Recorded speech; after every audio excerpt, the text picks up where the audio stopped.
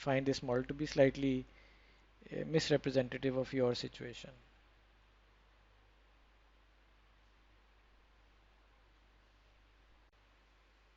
So now that you understand how the pie is split, you kind of have to